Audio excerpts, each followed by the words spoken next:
ভাস্কর, জানতে চাইবো যে আজকে অভয়া মঞ্চ এবং West Bengal junior doctors forum তাদের দু তরফেই আমরা দেখতে পাচ্ছি দুটো কর্মসূচি নেওয়া হয়েছে। দু ক্ষেত্রেই আমরা দেখতে পাচ্ছি সমস্ত আন্দোলন আরজিকর মুখী। সেই জায়গা থেকে এখন সেই আন্দোলন নিয়ে আরজিকর কি বলছে?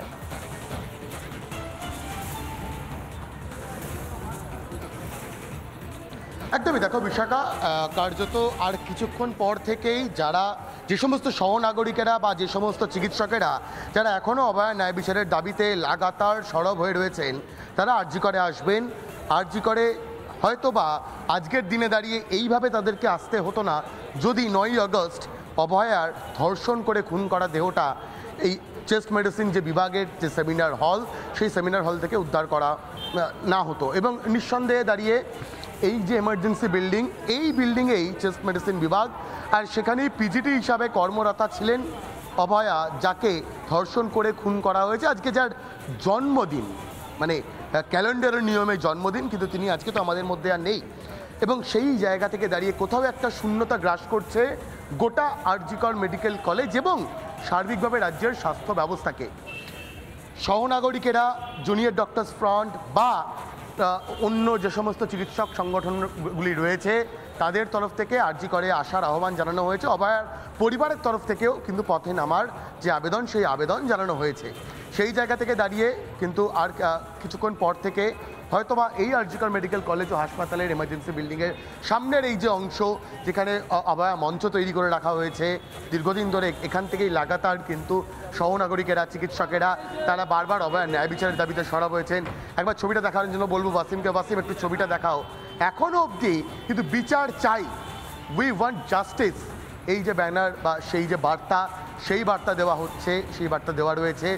এবং আর কিছুক্ষণ পর থেকে হয়তো সাধারণ মানুষ, সহনাগরিকেরা, চিকিৎসকেরা তারাও এখানে আসবেন, তারা আরও একবার বিচারের দাবিতে সরব হবেন। কিন্তু সমস্তটা বাদ দিয়ে সবথেকে মর্মান্তিক ছবি বিশাখা এটাই যে অভয়ার আজকের দিনে হয়তো চেস্ট মেডিসিন বিভাগে রুগীদের পরিষেবা দেওয়ার কথা ছিল, আজকে সেই অভয়ার প্রতীকী প্রতিকৃতিতে এখানে মালা, ফুল দিতে হয়েছে চিকিৎসকদের, সহনাগরিকদের। এবং নিঃসন্দেহে দাঁড়িয়ে এখনও অবধি সহনাগরিকেরা, চিকিৎসকেরা তারা লাগাতার বলছেন, অভয়ার পরিবারের সদস্যরা বলছেন বিচার এখনও হয়নি, এখনও তারা বিচারের দাবিতে রাজপথে নামছেন। কোথাও মৌন মিছিল হচ্ছে, কোথাও বা সহনাগরিকেরা আবারও পথে নামছেন। গোটা কলকাতা, গোটা রাজ্য আজকে কার্যত আরজিকর মুখী হবে আর কিছুক্ষণের মধ্যেই।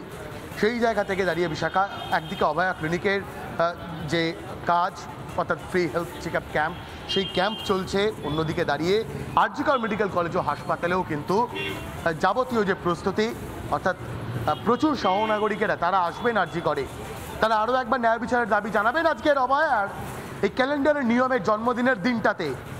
তার জন্য যাবতীয় প্রস্তুতিও কিন্তু সম্পূর্ণ।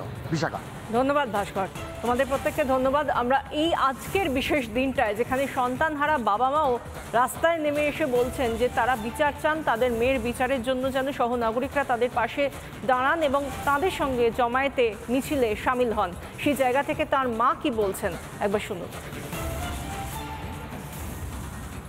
খুবই কষ্ট হচ্ছে। প্রতিবার ও আমার হাতে গুড়ের পায়েস খেতে ভালোবাসতো, ওটা আমি রান্না করতাম। এবং ওর জন্মদিন পালন হতো সবসময় ওর কর্মস্থলে। যখন পড়াশোনা করতো তখন MBBS পড়তো তখন কল্যাণী JNM হসপিটালে, তারপর MD চান্স পাওয়ার পরে আরজি করে।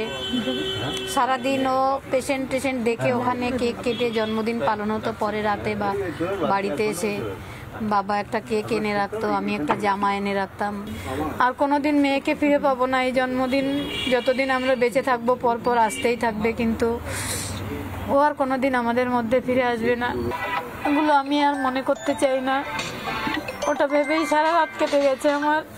এখন যে অভয়া ক্লিনিক হচ্ছে ওখানে যাচ্ছি, তারপর বিকালে কলেজ স্কোয়ারে যে জনসভা হবে ওখানেও যাব। আপনাদের বাড়ির সামনে এটা হওয়ার কথা ছিল? হ্যাঁ, ওখানেও থাকবো আমরা। শুভেন্দু অধিকারী হ্যাঁ আসবেন। কটার সময়? 6টার সময়। RSS এর তার সাথে কি কথা হলো, উনি কি বললেন আপনাদের? উনি বললেন যে উনি চেষ্টা করবেন যাতে আমরা ন্যায় বিচার পাই। সকলের কাছে যাচ্ছেন অভয়ার মা বাবা সন্তানের জন্য সুবিচার আনার জন্য, আর আহ্বান জানাচ্ছেন প্রত্যেক সহনাগরিককে যেন তাদের লড়াইয়ে তাদের পাশে থাকেন, বিচারের দাবিতে পাশে থাকেন। এই জায়গা থেকে যারা প্রথম দিন থেকে অভয়ার জন্য আন্দোলন করেছিলেন, পথে নেমেছিলেন, তার সহকর্মীরা, জুনিয়র চিকিৎসকরা, তারা কি বলছেন শুনুন।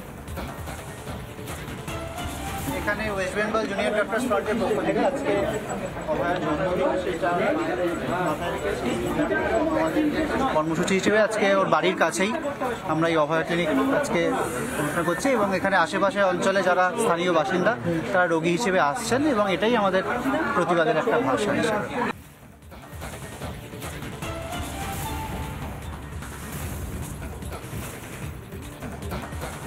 আজকের এই বিশেষ দিনে যেখানে গোটা রাজ্য নিজের মেয়েকে, যে মেয়েকে আমরা হারিয়ে সবাই কোথাও না কোথাও গিয়ে নিজেদের দিকে তাকিয়েছিলাম যে কোন রাজ্যে বসবাস করছি, কোথায় নারীর নিরাপত্তা, যেখানে একজন কর্তব্যরত চিকিৎসক সরকারি হাসপাতালে ধর্ষণ হয়, তার খুন হতে হয় তাকে, এবং তারপরেও তিনি বিচার পেলেন না 6টা মাস চলে যাওয়ার পরেও। এই নিয়ে কি বলছেন কেন্দ্রীয় শিক্ষামন্ত্রী ধর্মেন্দ্র প্রধান, শুনুন।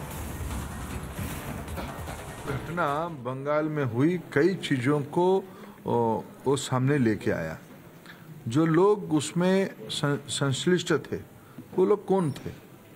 जब सत्ता पक्ष के लोग, स्टेट पुलिस की हिस्सा उस जघन्य कांड में संश्लिष्ट होता है, तब इस प्रकार की घिनौना चेहरा चरित्र सामने आती है। मेरा इस देश की न्यायिक व्यवस्था पे, जो एजेंसियां उसमें जुड़े हुए हैं, उन पे पूरा भरोसा है। जितना ही जल्दी हो उस पीड़ित परिवार को न्याय मिले। वो परिवार सिर्फ एक व्यक्ति और एक घर में सीमित नहीं रहा है, भारत की बेटियों के परिवार है, मेरे भी बेटी है। हम सभी की सेंटिमेंट, विशेष करके भारत की नई पीढ़ी की कामकाजी बच्चियों का और नई पीढ़ी के सेंटिमेंट उसके साथ जुड़ा है। जल्द ही सारा विषय का प्रक्रिया पूरा होनी चाहिए, ये मैं भी अपेक्षा रखता हूँ। আজ তার জন্মদিন, আর কোনোদিনও তিনি বাড়ি ফিরবেন না, তাদের মেয়েও আর কোনোদিন বাড়িটায় ফিরে আসবে না। আজও তাঁদের বাড়িতে ছড়িয়ে ছিটিয়ে রয়েছে অভয়ার এক রাশ স্মৃতিচিহ্ন। ফুল ফুটেছে অভয়ার সাধের বাগানে, যে বাগান তিনি নিজে হাতে তৈরি করেছিলেন। জন্মদিনের আগে অভয়ার বাড়িতে সিনিয়র এডিটর স্বর্ণালী সরকার কথা বললেন তার মা বাবার সঙ্গে। জন্মদিনে আপনি বলছিলেন, আমি বলছিলাম যে ফুল গাছের কথা বারবার ওনারা বলছিলেন। অভয়ার নিজের কেনা যে ফুলগুলো বারবার নিয়ে আসা হতো, যে চারাগুলো নিয়ে আসতো, সেগুলো কি এখনো বাড়িতে রয়েছে কাকিমা? হ্যাঁ, এখনো আছে। একবার দেখতে পারি আমরা ফুল গাছগুলো বাড়ির ছাদে? আমি বলছিলাম শুরুতেই যে বারবার করে যখন সবাইকে আহ্বান করছেন যে আরও একবার কোথাও প্রতিবাদটা হওয়া দরকার, কারণ বিচারটা এখনো বাকি রয়ে গেছে, ঠিক তখনই অভয়ার মা কাকিমা তিনি বারবার করে বলছিলেন যে ওই দিনকে অভয়ের নাম করে ফুল গাছ লাগান। অনেকবার অনেক জায়গাতে আপনারা শুনেছেন, বিভিন্ন সময়তে বক্তব্য রাখার সময় তারা বলেছেন। আর দেখুন অজস্র ফুল গাছ, এখানে বোগানবেলিয়া রয়েছে, আরও ছোট ছোট অজস্র ফুল গাছ রয়েছে, এবং এই গাছ ছাদটা জুড়েই ফুল গাছ। হাতেই আনা এগুলো, এই যে লিলি, ওই বেগুনবেলিয়া সব নিজে হাতে, এগুলো সমস্ত নিজের হাতে নিয়ে এসছে। অর্কিড খুব প্রিয়, বাপি অর্কিড লাগাও অর্কিড লাগাও, ওর বাবা এনে অর্কিড লাগিয়েছে। ছাদের ধারে ঝুলছে অর্কিড। আর মনে হয় যে সত্যি সত্যি কেন বারবার ওনারা আবেদন করছিলেন যে ফুল গাছ লাগাবেন অন্তত একটা করে, এই ছাদে না আসলে বোধহয় সত্যি হয়তো আমরাও বোঝাতে পারতাম না। অন্যবার তো আরও বেশি, শীতকালে ফুল গাছ ভর্তি হয়ে থাকে শীতের ফুলে। ও দৌড়ে এসে ছাদে এসে আগে মা আজকে নতুন কি গাছ লাগালে, আজকে কি ফুল ফুটলো, কলেজের ব্যাগটাও রাখতো না, আগে দৌড়ে ছাদে আসতো। এবার শীতের কোনো ফুল আমি লাগাইনি, শুধু এই গাছটা লাস্ট। ও আর আমি রাস্তায় হেঁটে হেঁটে, মা রাবার প্লান্টের একটা ডাল নাও না, এই লাল মাথাটা যদি তুমি বাঁচিয়ে রাখতে পারো, এই ছোট্ট এনেছিলাম, তাহলে দেখবে গাছটা বড় হয়ে যাবে। এখানে এই রবার প্ল্যান্টটা, এই রাবার প্লান্টটা এত বড় হয়ে গেল কদিনেই, কিন্তু ও আর নেই আমার মধ্যে। দেখতে পারলো না যে লাল মাথাটা বেঁচে কত বড় হয়ে গেছে, বেঁচে থাকে যাতে। ছোট্ট ডালটা ছিল, মা এই লাল মাথাটা যদি তুমি বাঁচিয়ে রাখতে পারো, তাহলে দেখবে গাছটা বড় হয়ে যাবে। আমি তো এখন গাছটা দেখি আর ভাবি, মা তোকেই তো বাঁচিয়ে রাখতে পারলাম না, গাছটা তো কত বড় হয়ে গেল। সেই জন্যই বোধহয় অনেক ফুল গাছ শুকিয়েও গেছে। এই সময় ধরে আর কোনো গাছ যত্ন করা হয় না। আমি গাছ দেখলেই বেশি কান্না পেয়ে যাওয়ার কথা মনে হয়। আমি আর যত্ন করি না গাছের। রাস্তার উপরে একটা জবা ফুল গাছ, এরকম রাস্তায় হাত দিলে কড়িটা ছেঁড়া যেত। ও যদি বুঝতে পারতো যে আমি হাত বাড়াচ্ছি কড়িটা ছেঁড়ার জন্য, আমাকে মা তুলবে না তুললে কিন্তু আমি বাড়ির লোককে ডেকে নিয়ে আসবো। শাসনেও ডাকতো আপনাদের ভীষণ। আমাদের অভিভাবকই হারিয়ে গেছে। বাবা শরীর নিয়ে বাবাকেও কি বকা খেতে হতো? হ্যাঁ, বাবাকে খুব বকতো, ভীষণ বকতো বাবাকে। বাবাকে কি নিয়ে বকতো?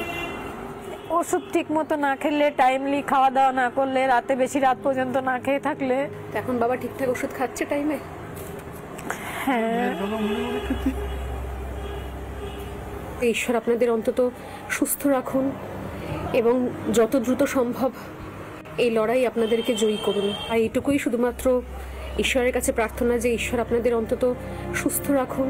আজকে এই ফুল ভর্তি একটা ছাদে দাঁড়িয়ে একটা লাইনে মনে হচ্ছে যে পোড়ার মুখে শুধু ফুল হয়ে রয়ে গেল।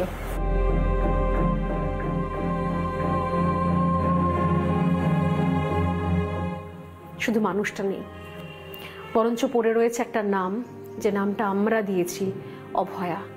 কিন্তু এই নাম নিয়ে তো বাঁচার কথা ছিল না।